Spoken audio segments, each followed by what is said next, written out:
Hello and welcome to another amazing episode of No Sleep. I'm your co-host Jason Vance, and as you can probably see, your other co-host Regent St. Clair is not in his seat right now, but we will be checking in with him a little bit later. Now, as you know, we are the show that's dedicated to turning you on to the greatest movies you've probably never heard of. Or, if you're hardcore movie collectors, maybe you have, but each different episode has a theme of movies that we talk about, whether it's westerns or comedies or documentaries. And the theme of today's show is Lions and Tigers and Ghosts, oh my, which of course are movies about ghosts and spirits and haunted houses and the like. Now, just because I didn't want the bears of the Lions and Tigers embarrassing to feel left out, we got a couple bears in the studio here today. Can we get a shot of the bears up here? Because, of course, you know, I am a big bear lover. But we are here to talk about ghost movies today. And, you know, there's been a real resurgence in the last couple of years of some great ghost movies like What Lies Beneath, Sixth Sense, The Others, Stir of Echoes, even Final Fantasy Spirits Within, sort of. As well as TV. You got MTV's Fear, you got The World's Scariest Places on Fox, and my favorite, Haunted History on the History Channel. That show rocks. Definitely check out Haunted History. My first film pick for today is a movie about an entity, because we're going to deal with all different types of ghosts today. And it's called The Entity. It actually stars Barbara Hershey as a woman who is absolutely terrorized by this thing that's attacking her repeatedly. In fact, it ends up raping her repeatedly. And as opposed to being where a house is haunted, or it's like the ghost of someone, this is just a spirit or something. So even when she leaves the house, it follows her around. She can't get away from it. It came out in 1981.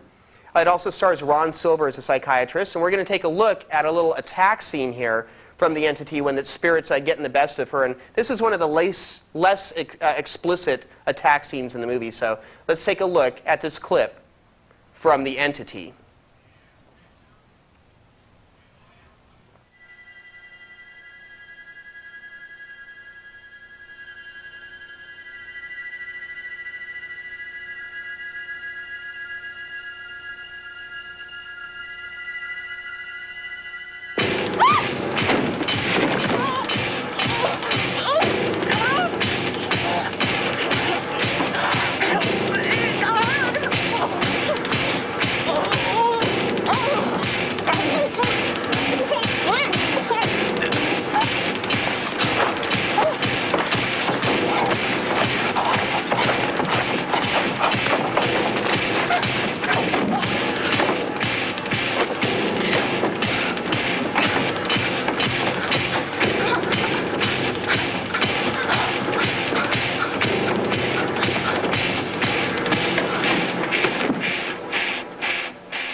Go. Not a very pretty picture for her, unfortunately. Now, this is also based on a true story.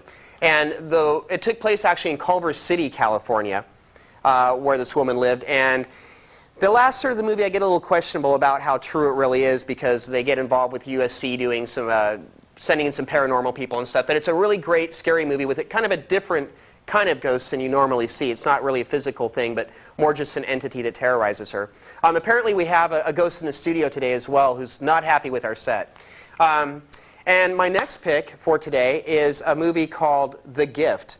Now, this is a pretty recent film, but it kind of came and went without getting the acknowledgement I think it deserves. It was directed by Sam Raimi, who of course is directing the Spider-Man movie, and started his career with Evil Dead. So, of course, he will now be formerly known as Sam the Man. He kind of rules in my book. This is one of his more character-driven pieces, and it's got a great ensemble cast with Cate Blanchett, Giovanni Ribisi, Hilary Swank, Greg Kinnear. And you know how, like, Keanu Reeves, like, always surrounds himself with good actors? Well, this time he's actually pretty good, too, as like a redneck wife-beater. And again, not a traditional ghost movie, but there are ghosts in it. It's more of like kind of a murder mystery. And Cate Blanchett plays a psychic in this small backwoods town who kind of gives tarot card readings and stuff. And she starts getting involved with the investigation to solve this murder and has all these horrifying like flashes and images. So we're going to take a look now at this little clip from The Gift where Cate Blanchett is visited by her grandmother who's dead. Can we roll that clip? Granny, what are you doing here? I brought you some persimmons, hon. Remember how you liked persimmons when you was little? Hmm? Granny, you're not supposed to be here. How'd you get here? Oh, it ain't fur to walk. Oh, that boy's got your granddaddy's eyes. Well, hon, I better get back. Looks like there's a storm coming. No, Granny. It's clear.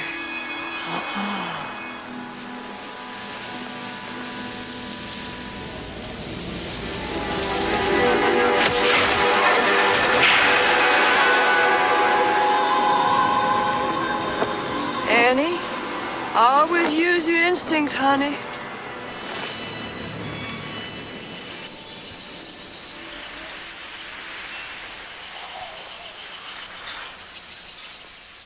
So it looks a little ominous, doesn't it? And that's just, a shade of the things to come in this film. There's all sorts of secrets that this small town has, one of which with Giovanni Ribisi's character and the whole thing with like the blue diamond. You'll know about this once you've seen it and you'll know what I'm talking about, but that's pretty horrifying in itself. The next movie I'm going to talk about is Beloved, directed by Jonathan Demme, starring Oprah Winfrey. And this movie just bombed big time in the theaters, and I know why, because most of Oprah's, kind of new age self-help followers probably went to this thing and were completely repulsed by it. I mean, the first 5 minutes of this movie is going to punch you in the face. It's violent, it's scary, it's terrifying. I didn't even know it was really a ghost movie when it played in the theater, but it certainly is. And it's actually about Oprah Winfrey's character who, under duress, ended up killing one of her daughters when she was young, and years later, the daughter comes back literally, like crawls out of the lake covered in bugs and slime and shows up at her front door, and all sorts of weirdness ensues. It's really heavy, really intense, and it's got great characters. Tandy Newton actually plays the ghost character, Beloved. You might know her from Mission Impossible 2. Kimberly Elise plays the younger daughter, Denver, who's amazing. Danny Glover's in it. He's great as well. And Oprah Winfrey's excellent. So we're going to take a look now at a little clip from Beloved where the ghost is still kind of in poltergeist form, but nonetheless terrorizing the family as well it should. So here's a little clip from Beloved.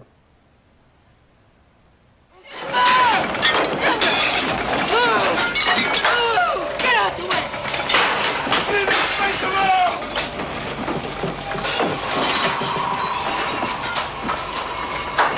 I said hush up, goddammit!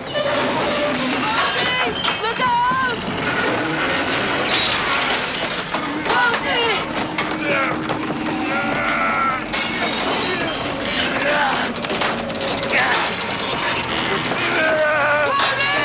You want a fight? Goddammit!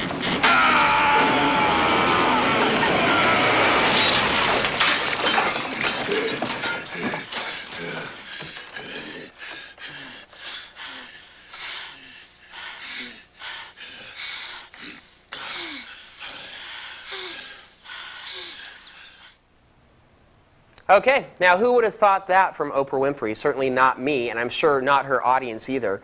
The director, Jonathan Demme, is the Academy Award-winning director of Silence of the Lambs, of course. And this movie is kind of an epic. It's about 3 hours long, but don't let the running time scare you off because it's not boring in any way. It just follows a huge amount of time and goes back in her life and flashes back. But they really handle the ghost situation in a way I've never seen done before. And great performances all around, so you'll definitely want to check out Beloved.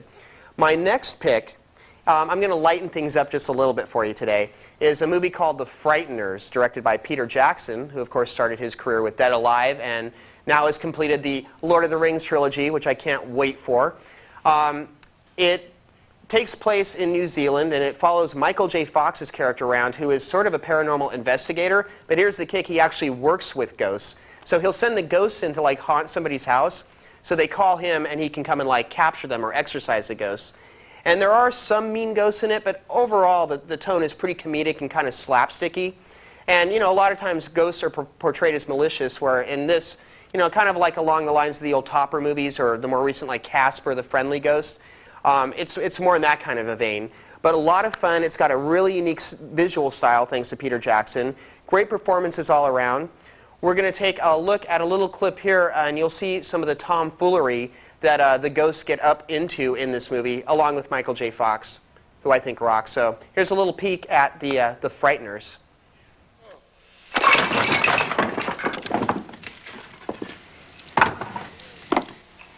When a man's jawbone drops off, it's time to reassess the situation. I got myself a nice little grave up there at the cemetery. Could soon be time to lay my bones. No. You're my go-to guy. Without you, I'm out of business, Judge. It's frightening. It's a young man's game, Frank. I ain't got no more hauntings left in me. What are you talking about? You're in great shape. My joints are getting powdery. The dog's running away with my face. Hell, I'm falling apart. Well, you've been falling apart for years. Don't go saying nothing to the boys, but my ectoplasm is all dried up. So there you go. You get a little taste of kind of the mood of the Frighteners, even though there is some kind of scary stuff in it. But overall, it's kind of wacky and wicky, and it's got a great genre cast, actually. It also has Dee Wallace-Stone, who was the mother in E.T., and also starred in The Howling, one of my all-time favorite movies. Bring on the werewolves, you know what I'm saying? And Jeffrey Combs, who was the star of The Reanimator, and you don't see him around very much. Now, some of you may wonder what's been going on in the studio today. I know I have. And I just want to mention to you, you know, Regent's not here. This is kind of like a virgin episode. It's the first time I've done this without Regent in the studio with me. And a lot of people don't know this about the Adelphia Studios where we shoot the show, but there's actually a ghost here in the studios. Rumor has it, I mean, it's all kind of folklore and, you know, wives' tales and such. But apparently back in the 70s, a man named Cornelius Topez hosted a public access show about spiritual kite flying. And he got so distraught when he continued not to be able to fly his kites in here that he ended up brutally murdering his entire crew, and then he hung himself from the disco ball that rotates above us here. So there's a lot of history there, and apparently he's not very happy with the episode we're doing today because he's messing around in here in the control room and stuff. But this is our special guest today, Cornelius Topez, in case you were wondering what the chair was for.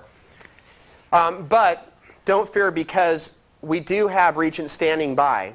He's actually at the Los Angeles Comic Book Convention, out there on the street talking to you people like we like to do, finding out what your favorite picks are, what you think about what's going on in the world of cinema, and all things like that. So let's see if we can check in with Regent now and see how he's doing. How you doing, Regent?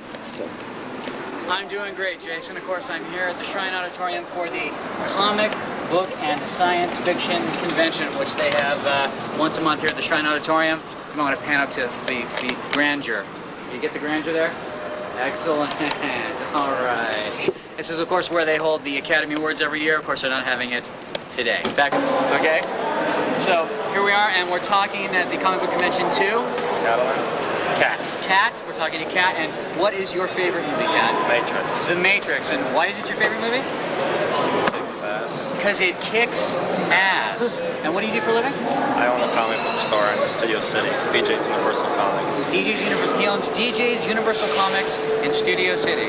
Thank you very much. Oh, my pleasure. Alrighty. Okay. So you filming? Yep.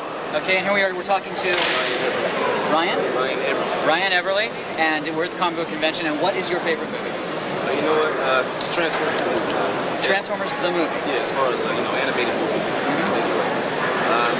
Live action, I'd have to say Matrix. Live action, another Matrix fan.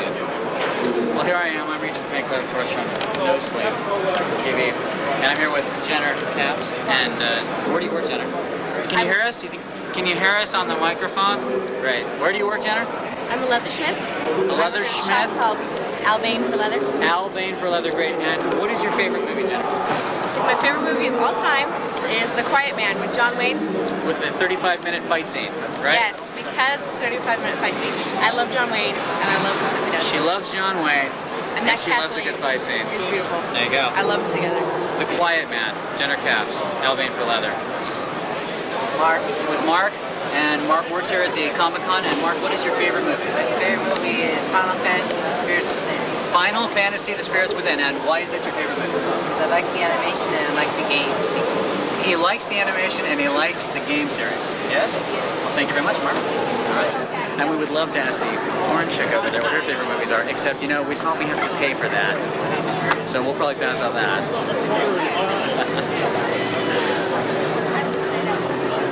Back to the action.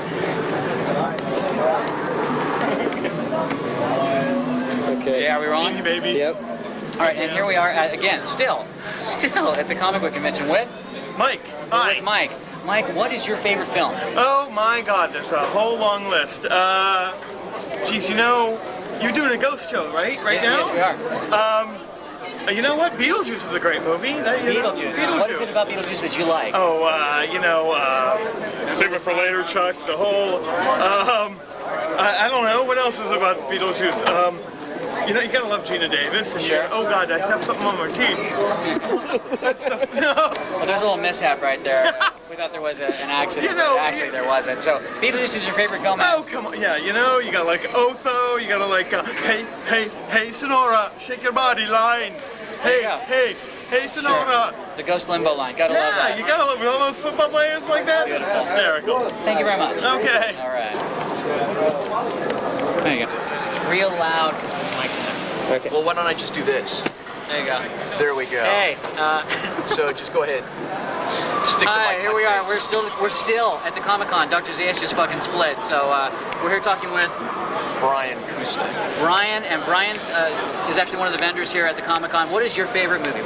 Demons. Demons. An Italian Dario Argento produced We love Argento. zombie gore fest from the late 80s that absolutely rules. Most excellent. And how available is that? Well, you can get it anywhere from Anchor Bay, DVD, VHS. I'm actually plugging them.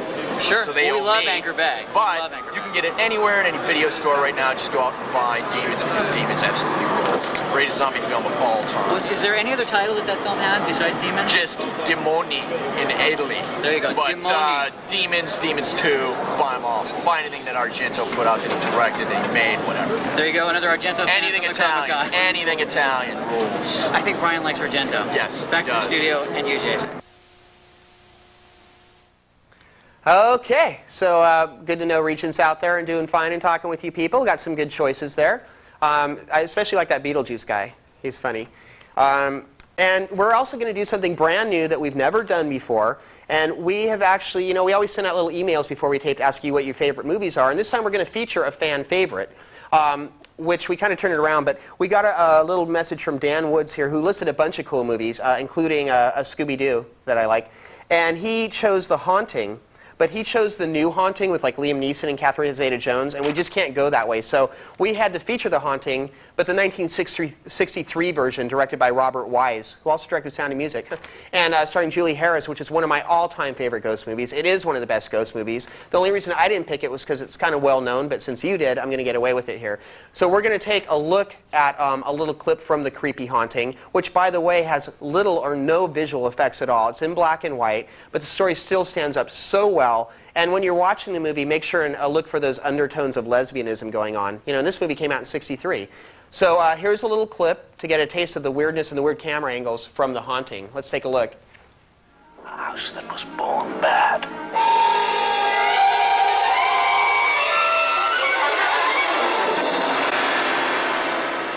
Hugh Crane's young wife died seconds before she was to set eyes on the house.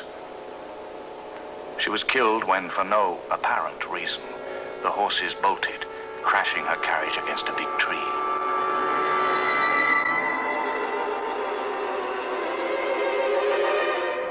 Mrs. Crane was carried, lifeless is the word, I think, into the home her husband had built for her. Hugh Crane was left an embittered man, with a small daughter, Abigail, to bring up.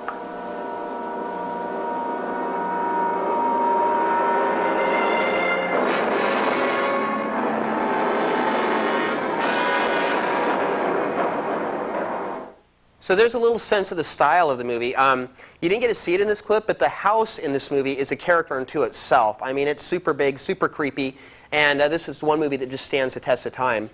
Now we're going to move along to my favorite ghost movie of all time. It's a movie called The Fog, directed by my favorite director, John Carpenter. It stars Jamie Lee Curtis, Tom Atkins, Janet Leigh, Hal Holbrook, John Houseman. And there's a couple reasons that I like this movie so much. One is it's a classic tale of ghostly revenge. Secondly, the town that it's in is like this little seaside community that is just a perfect atmosphere for a creepy ghost story. Basically, the kind of setup is the town is celebrating their 100-year centennial. Is that the right centennial? Yeah. Centennial celebration. And it turns out that 100 years ago, how they founded this town was by crashing a ship-off store, like a pirate ship, so that they could get all their golden treasure in order to start the town up. We're going to take a look at a little clip here where Hal Holbrook, the town's priest. You know what's funny, too, is like I fumble my words, but I can't reshoot again. So, you just got to kind of go with it. I'm a little tongue-tied right now. Anyway, Hal Holbrook has just discovered this diary that has all these passages about the town's past that they've been trying to cover up. So let's take a look as Hal explains what the heck's going on here. The Fog. Check it out.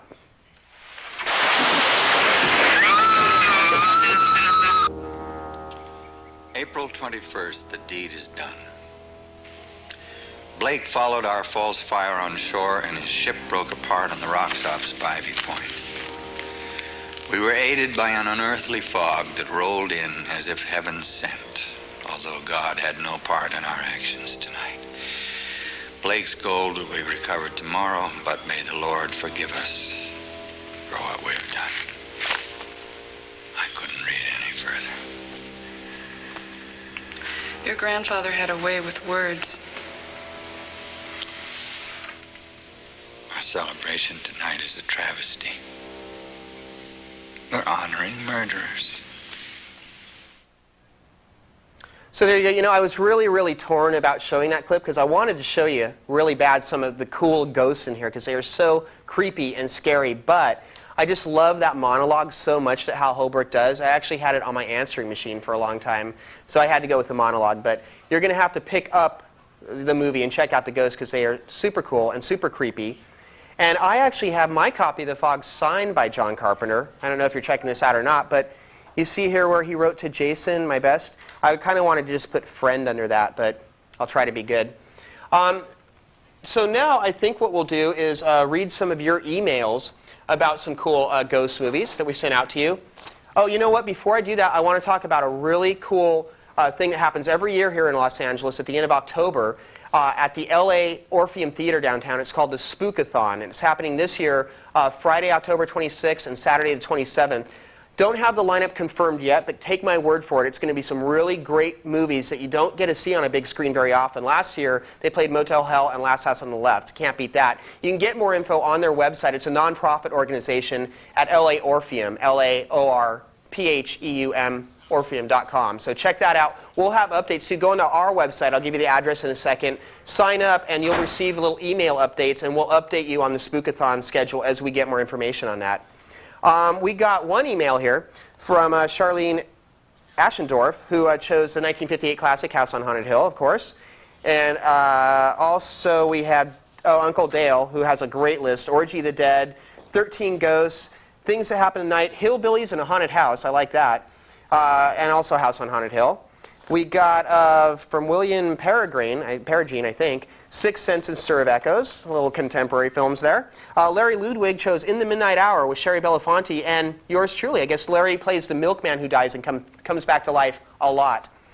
John Engie sent The Frighteners, which we just talked about, excellent, and another Sixth Sense. I guess that's a pretty popular one. Donna Saliso, also The Sixth Sense. Hey, how about that? And I want to recommend, too, a couple really cool ghost books. I haven't even talked about books on the show before, but today I am. The first one is called The Bell Witch.